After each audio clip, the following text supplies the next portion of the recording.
50 Cent stood in front of the United States government, raised his hand, swore an oath under penalty of perjury, and then told the federal court, in writing, in black ink, with a signature at the bottom, that the most valuable thing he had ever built in his life was worth absolutely nothing. Zero. Not a low number.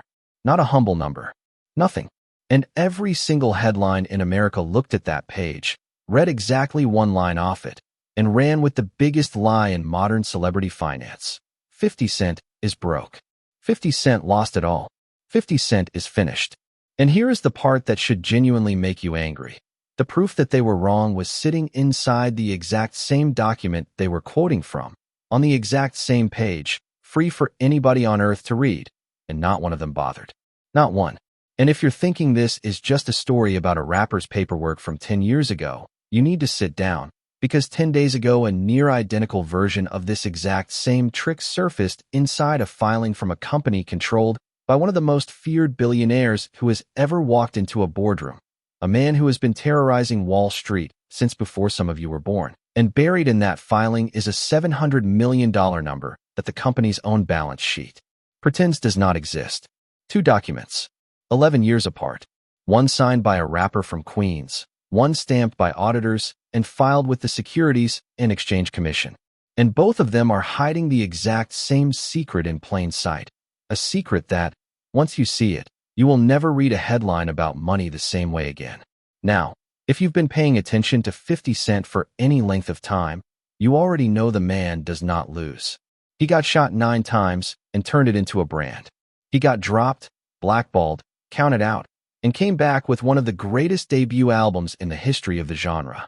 And yet in July of 2015, the entire media machine looked you in the eye and told you Curtis Jackson was worth negative $7.7 million. They were wrong then. The receipts prove it now. And today we are going to open both of these documents page by page, and I am going to show you exactly where the bodies are buried. Because once you understand how this trick works, you're going to realize it's being run on you too. Every single day. Before we take one more step, do me a favor. If you've ever looked at one of those celebrity net worth lists and thought, something about this smells off, hit that like button and get subscribed right now, because you're exactly where you need to be. This channel exists for the people who read past the headline. And what we're about to walk through is going to arm you with something that costs nothing and that almost nobody in the audience of those other channels will ever bother to learn. So let's get into it. And we're starting with 50 Cent, because his document is the cleaner of the two, and once you see the trick on his page, you're going to spot it instantly on the billionaires. So let's set the scene properly. July 2015.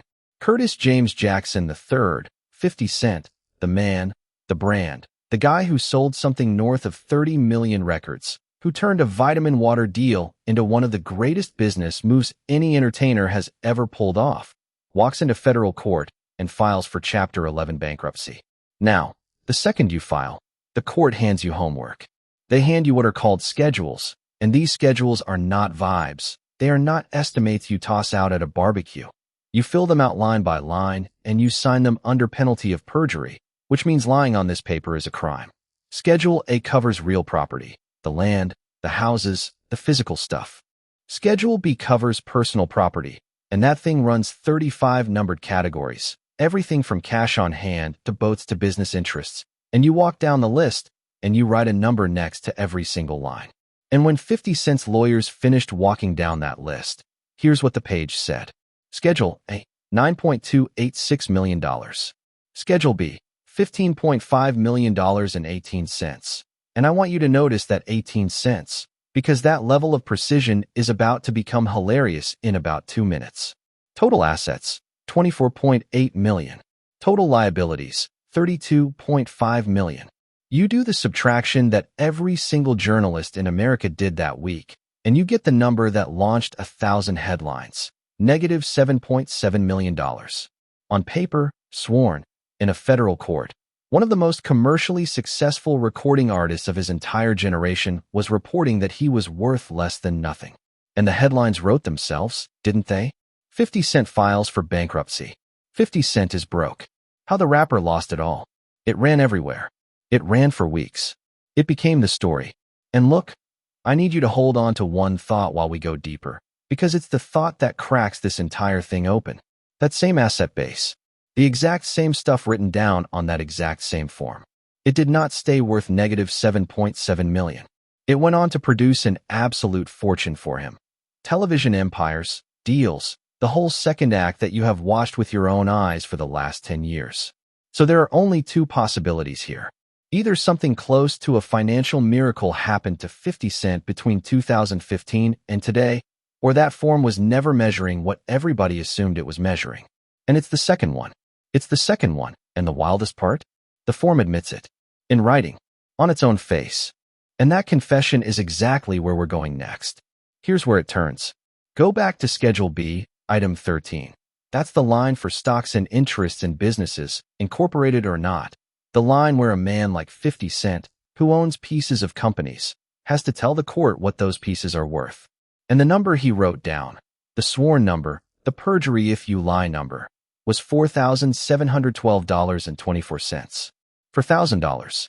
The business empire of 50 Cent, on that line, carried about the price of a used Honda.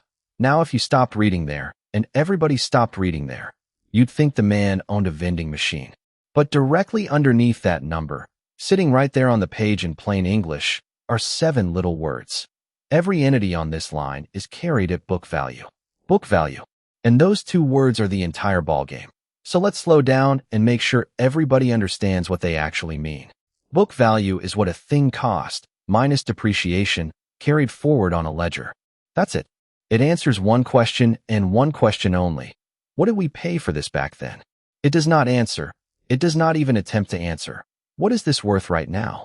Those are completely different questions, and confusing them is how you end up telling the world a mogul is broke. And before anybody jumps in the comments yelling that this was some shady trick, number 50 Cent was following the form. His lawyers were following the form. The entire convention is conservative by design, and here's why. And once you hear this, you're going to realize it was never built for you in the first place. Modern accounting was constructed for creditors. Not for investors, not for fans, not for you and me sitting here trying to figure out what something is actually worth. It was built for the one person deciding whether to lend money, and that person does not care what your business might fetch on its best day. That person cares about the floor. What can I grab if this all goes sideways? So every single time the rules face a choice between a bigger number and a smaller one, they take the smaller one. Every time. Historical cost, lower of cost or market. You're allowed to write an asset down. You're generally not allowed to write it back up. That principle even has a name, conservatism. It's the oldest rule in the entire discipline, and it worked beautifully for 200 years because inflating what you own is exactly how people defraud lenders, and the whole machine exists to make that hard. But then something quietly went wrong. The whole world started reading a creditor protection document as if it were a valuation. And those are different jobs. A fire code and an interior design magazine are both about buildings. Nobody confuses the two. So when 50 Cent's schedule says his businesses are worth about $4,000, the form is doing its job perfectly. It's telling the creditor the minimum defensible number. But if you read that same line and say, this is what Curtis Jackson is worth, you picked up the wrong document and read it perfectly. That's the trap. And the trap gets so much deeper because we haven't even gotten to the column marked none yet. And that column is where this story goes from interesting to absolutely jaw-dropping. Now here's the part that, if you only read the headline back in 2015, you never heard about. And it's the part that sounds, at first listen, like a scandal. Schedule B has a column marked none. If a category doesn't apply to you, you put your mark in that column and you move on with your life. Simple enough. Now listen to which categories 50 Cent marked as none. Item 22, patents, copyrights, and other intellectual property. None. Read that again. The man had sold, by that point, something north of 30 million records. Get rich or die trying. Into club. A catalog so valuable that other people have built entire companies on top of it since. And next to copyrights, the man wrote, none. Item 21, other contingent and unliquidated claims. None. Item 23, licenses, franchises, other intangibles. None. Now, take the emotions out of it for a second and just look at that page the way a stranger would. A man sells 30 million records, files for bankruptcy owing $32 million, and writes the word none next to intellectual property. If you were trying to keep a catalog away from your creditors, if that was the game, that is precisely what the page would look like. Exactly that. And I need to be honest with you here, because this channel doesn't do the lazy version. I don't actually believe that's what happened, and the reasons are sitting right there in accounting reality.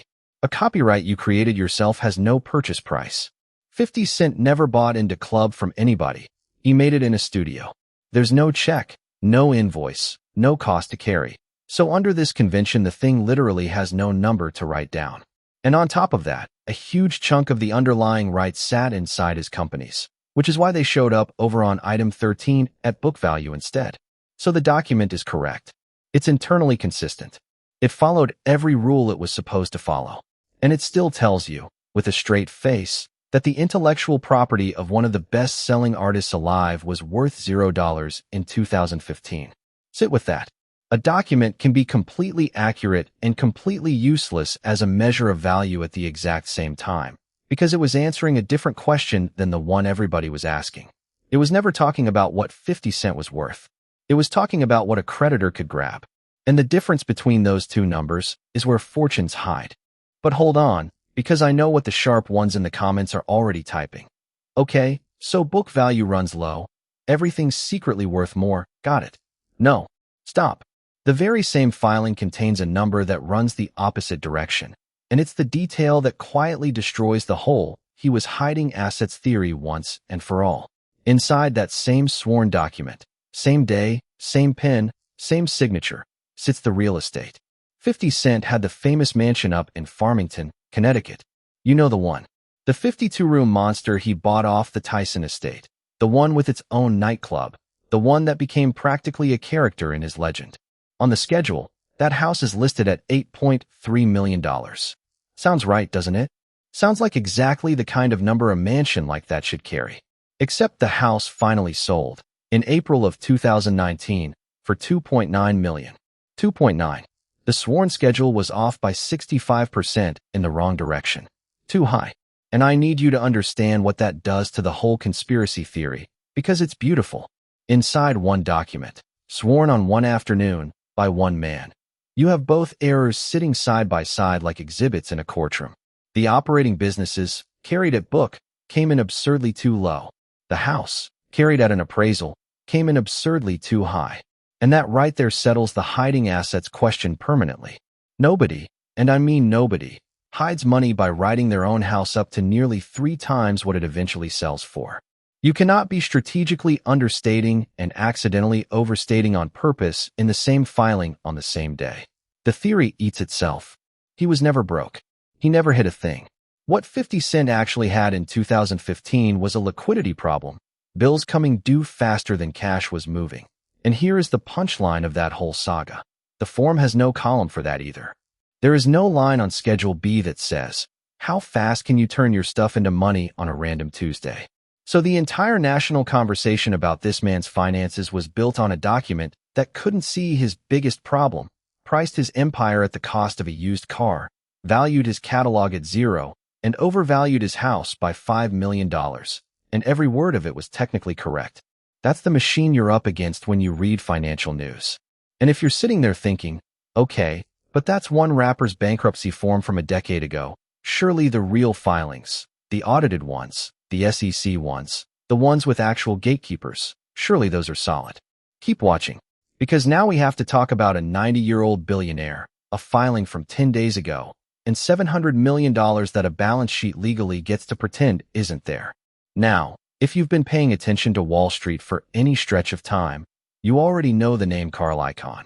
And if you don't, let me give you the 60-second education, because you cannot understand the second document without understanding the man behind it. You've all seen Wall Street, I'm assuming. Michael Douglas, The Suspenders, Greed is Good. Gordon Gekko was never one person. The filmmakers built him out of a handful of real men who were actually doing this in the 80s, and one of the biggest pieces of that character is Carl Icahn. The Greed is Good speech itself was lifted from a real commencement address given by a guy named Ivan Boesky. And that man's story is a whole video on its own that we'll get to down the road. But Icahn is 90 years old now. He's been at this since the 70s, and the phrase corporate raider was basically invented to describe what he does. And the play never changes. It has been the same play for 50 years. Buy a huge slice of a company that nobody else wants, then go to war with management, loudly, publicly, brutally, until they do exactly what you want. TWA, Texaco, Blockbuster, Netflix, Apple, all of them have been on the receiving end. And if you want the single moment that captures who this man is, go find a clip from 2013. Carl Icahn and another billionaire named Bill Ackman, on live television, on CNBC, going at each other by name for over half an hour over a company called Herbalife, with poor Scott Wapner stuck in the middle trying to moderate two of the richest men in America, having an actual street fight on cable news. That's who we're dealing with. The man has been running public feuds for half a century, and he usually walks away richer. Now, and this matters, so listen carefully. I have no position in his company. None. I am making no claim about what it's worth today or what it'll be worth tomorrow. No recommendation, no price target, no view on the stock at all. I am simply going to read you what they filed, a public document, free, that you can pull up yourself in about 90 seconds, and show you that the exact same defect we just found in 50 Cent's bankruptcy form is sitting inside a document with an auditor's name stamped on it. Because on August 5th, 2026, days ago, Icahn Enterprises filed its quarterly report for the period ending June 30th. And what it says on page 1 and what it admits in the back are two very different stories. So here is what Carl Icahn's company told the world on its balance sheet, dated June 30th. Total assets, $12.89 billion. Total liabilities, $10.74 billion. Stated equity, roughly $2.1 billion, spread across about 710.9 million units. Do the division and the book value of this entire empire. Every refinery, every auto parts chain, every investment, every asset Carl Icahn has spent 50 years assembling, comes out to roughly $3 a unit. $3. Now hold that number in your head and flip to the section of the filing that absolutely nobody reads. It's called Subsequent Events, and it lives in the back, after all the financial statements, in those dense gray paragraphs that exist specifically to be skipped. And there, on page whatever it is, the filing casually mentions that on July 19th, 19 days after the balance sheet was frozen, Icahn Automotive signed a stock purchase agreement to sell Pep Boys to Mavis Tire Supply. Base purchase price, $700 million. 700 million. One business. Inside one segment. Of a company whose entire stated equity is $2.1 billion. A single subsidiary, under contract to sell, for roughly a third of the whole company's book equity. And here is the part that should make you put your phone down and stare at the wall. That $700 million appears nowhere on the balance sheet. Nowhere. Not $1 of it touches the assets line. And no, nobody did anything wrong. The balance sheet is dated June 30th. The agreement was signed July 19th, and the rules say the number gets to live in a paragraph of text after the statements instead of in the numbers themselves. But step back and look at what just happened. This is the exact same defect as item 13 on 50 Cent's form. An operating business, carried at what it cost. Then a real buyer walks in, a real buyer with real money, and says a completely different number, and the document has no obligation, none whatsoever, to reconcile those two things for you. A signed agreement with a base price from an actual purchaser is better evidence of value than any carrying number ever printed. And it is precisely the kind of evidence a balance sheet has no machinery to absorb. A rapper's schedule and a billionaire's 10Q, 11 years apart. Same trick, same blind spot, same gap between what the paper is required to say and what the thing would actually fetch. And understand what the Pep Boys number really is, structurally.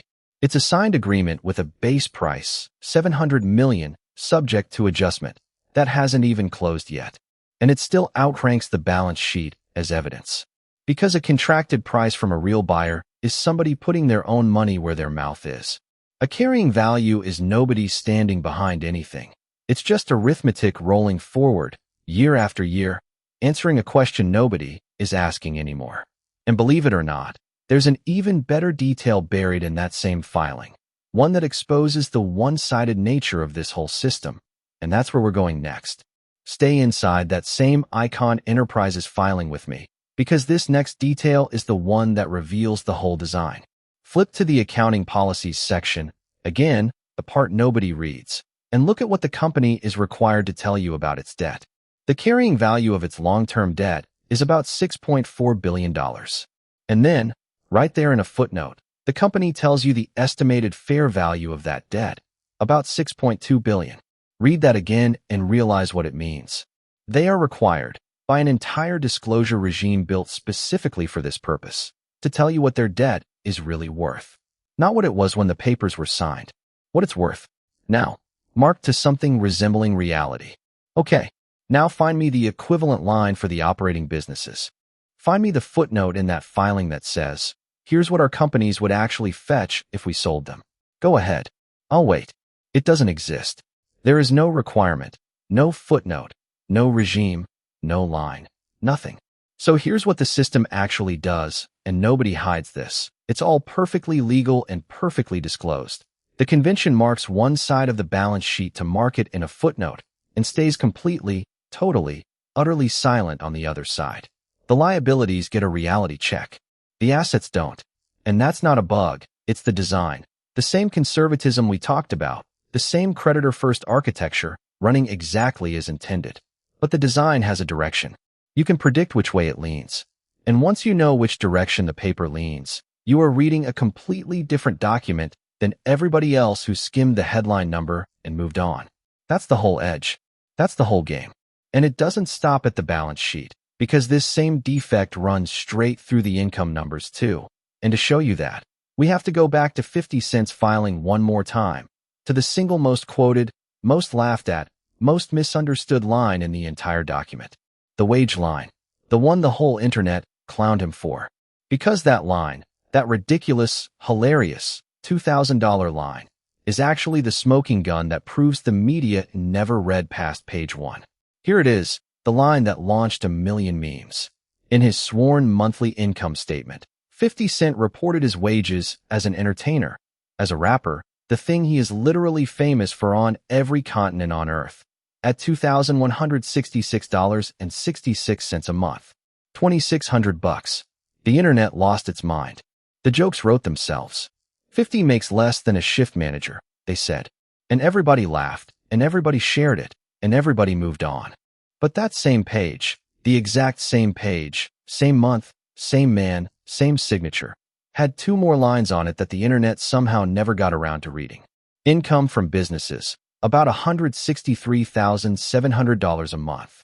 Interest and dividends, about $19,600 a month. Do you see what just happened? Show a stranger only the wage line, and they'll tell you they're looking at a guy doing all right at a regular job. But the wage line describes what 50 Cent is famous for. The business line describes what 50 Cent actually is. One of those numbers is a fact.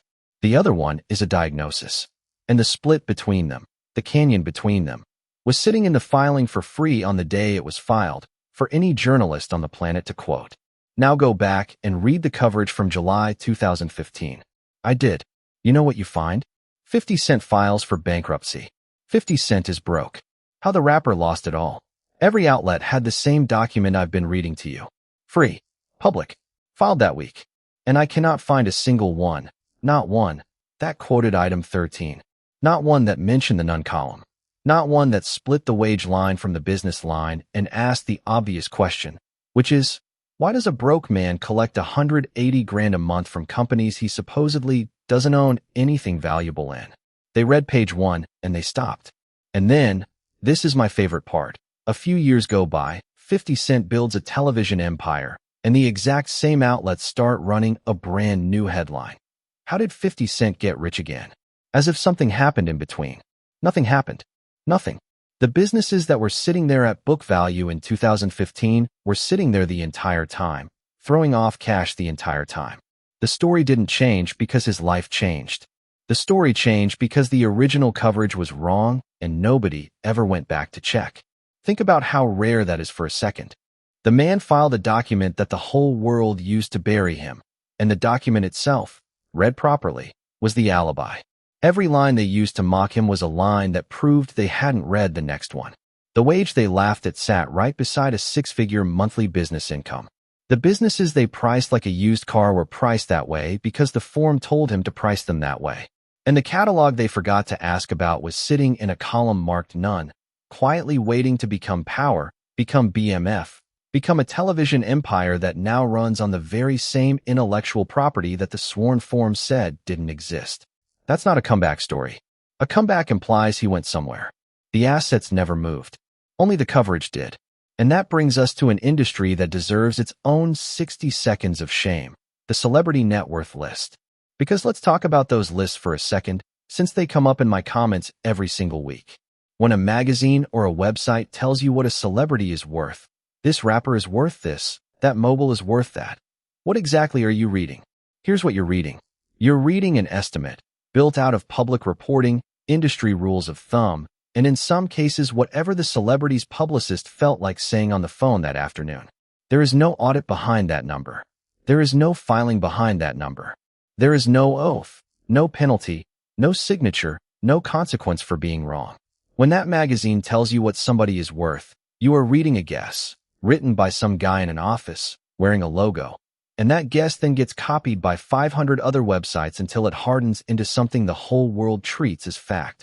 Meanwhile, and this is the part that genuinely blows my mind, there is an actual document, with an actual signature, sworn under penalty of perjury, sitting in a federal court file, free, for anybody who wants to take the time to read it. One of those two things is a source. The other one is a vibe. And the entire internet runs on the vibe. Sound off down below, because I genuinely want to hear this. Were those 2015 headlines just lazy, or was it something worse? Did nobody read the filing? Or did somebody read it and decide the boring truth wouldn't get clicks? And while you're down there, tell me, is celebrity net worth journalism a scam?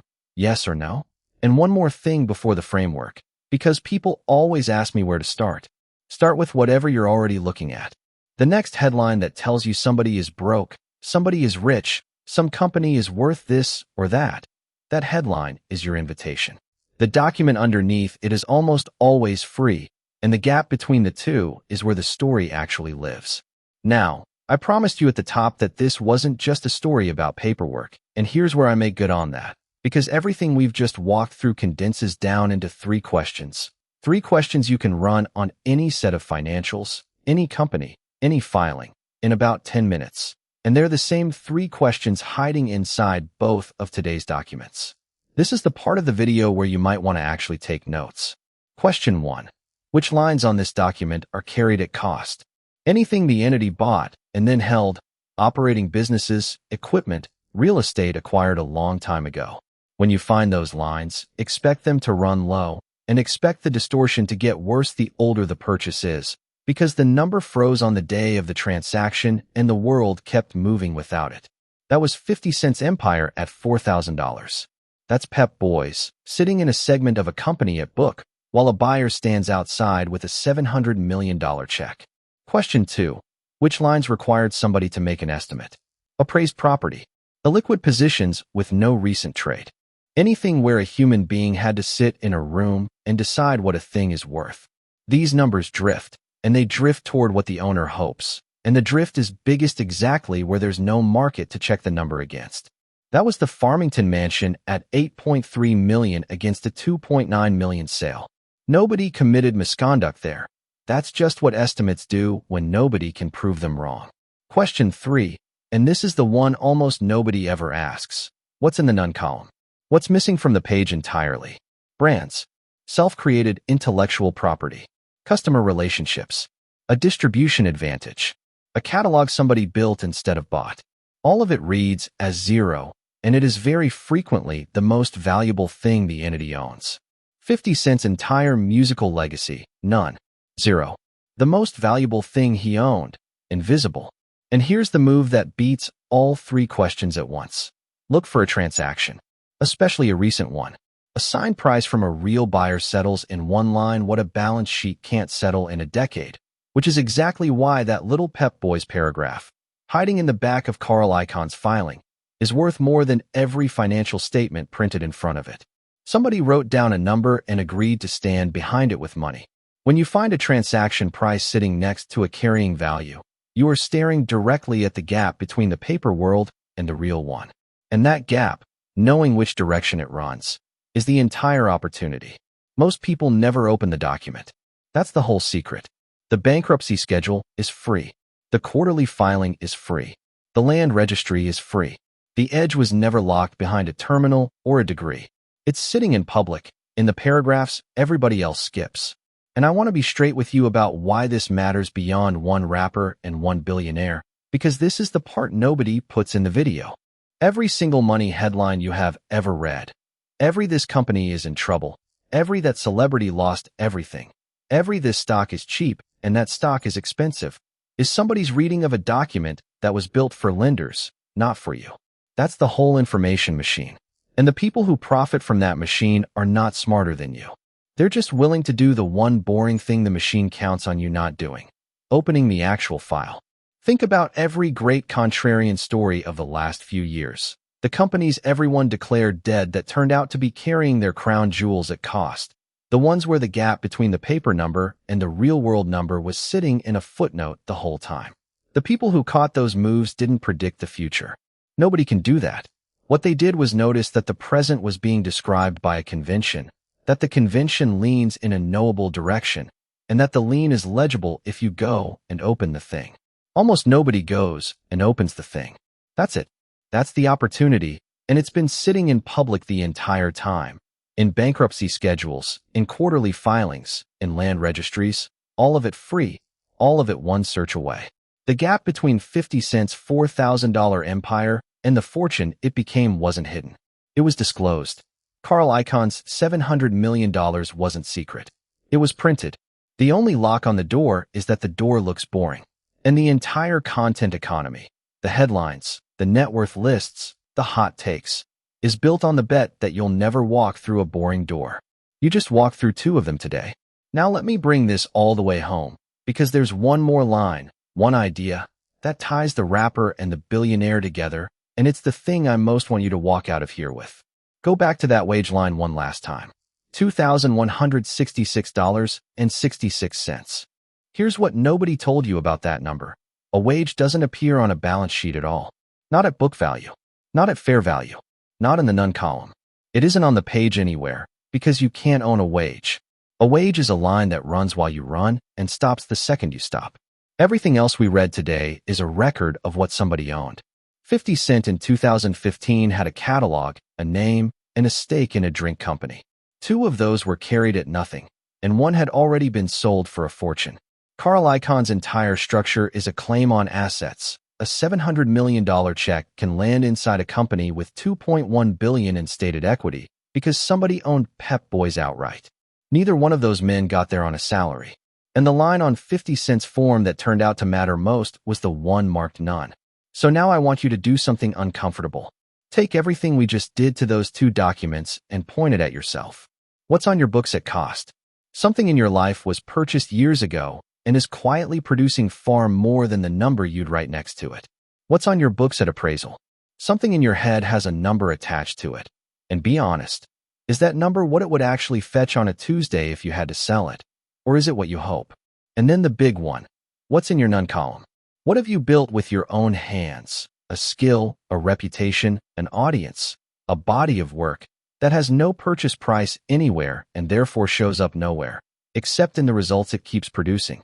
50 Cent had all 3 on one page, on one day, signed by one hand. Copyrights, none. The form was right about every single line. It was just answering a question nobody was asking. That's the lesson hiding under 11 years of lazy headlines. The paperwork was never broken. The reading was. And now you read differently. The whole reason I laid this out is simple. It's the same process here every single day. You show up. You put in the work. You invest in yourself, and it compounds over time. Quietly, invisibly, in the none column, until one day the rest of the world looks up and asks how you got rich again, like something happened overnight. Nothing happens overnight. It was there the whole time. So, with all of that said, sound off down below. Were the 2015 headlines lazy or calculated? Is the net worth industry a scam? And the real one, what's sitting in your none column right now that the world can't see yet? The best answer gets pinned. If you made it to this point in the video, hit that like button, get subscribed, and share this with one person who's still reading headlines instead of documents. It genuinely helps this channel more than you know. And if you want to see the next document we crack open, because there's another filing sitting on my desk right now with a gap in it big enough to drive a truck through, tap the video sitting on your screen right now. I'll see you over there.